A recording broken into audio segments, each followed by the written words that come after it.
नमस्कार दोस्तों। एक बार एक सिद्ध महात्मा जी गांव से गुजर रहे थे। तभी एक वेश्या उन्हें भिक्षा डालने आई। तभी महात्मा जी ने कहा कि भगवान तुम्हारा भला करे।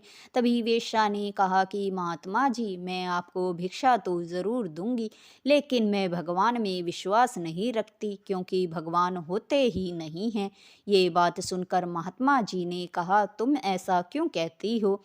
तब वेश्या ने कहा कि महात्मा जी, अगर भगवान होते तो लोग दुखी नहीं होते, गरीब न होते और न ही भूखे रहते, और ना ही बीमारी के कारण लोगों की मृत्यु होती। इसलिए मैं मानती हूँ कि भगवान नहीं होते।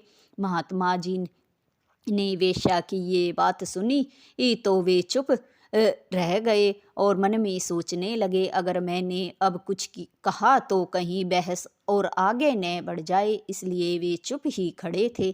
थोड़ी देर में महात्मा जी ने देखा कि सामने से एक आदमी चला आ रहा था। उसकी लंबे बाल और लंबी दाढ़ी मूछ थी, और ऐसा लग रहा था जैसे महीनों से उसने बाल नहीं कटाए हैं। उसे देखकर वह वेश्या से कहने लगा, जैसे तुम कहती हो कि भगवान नहीं होते, वैसे ही मैं भी कहता हूँ कि इस संसार में नाई नहीं होते। वेश्या ने महात्मा से कहा, नहीं महात्मा जी, आप ऐसा क्यों कह रहे हैं? नाई तो होते हैं।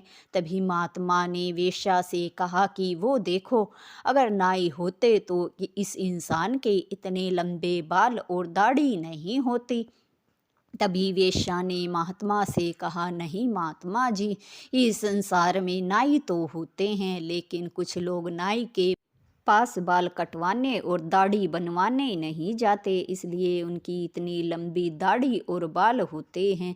तभी महात्मा जी मुस्कुराते हैं और कहते हैं, यही बात तो मैं तुम्हें समझाना चाहता हूँ कि भगवान होते हैं, लेकिन कुछ लोग भगवान को पा नहीं पाते हैं, क्योंकि भगवान तो हर इंसान के अंदर होते हैं और सच्ची भक्ति से ही भगवान को प्राप्त किया जा सकता है। जिस तरह से बिना नाई के पास जाए बाल और दाढ़ी नहीं कट सकते, उसी प्रकार प्रभु की भक्ति किए बिना जीवन के दुखों का अंत नहीं हो सकता है। इसलिए सच्चे मन से प्रभु की भक्ति करनी चाहिए, जिससे कष्टों का निवारण हो जाता है। कहानी आपको अच्छी लगी हो तो लाइक, शेयर और सब्सक्राइब ज़रूर करें। धन्यवाद दोस्तों।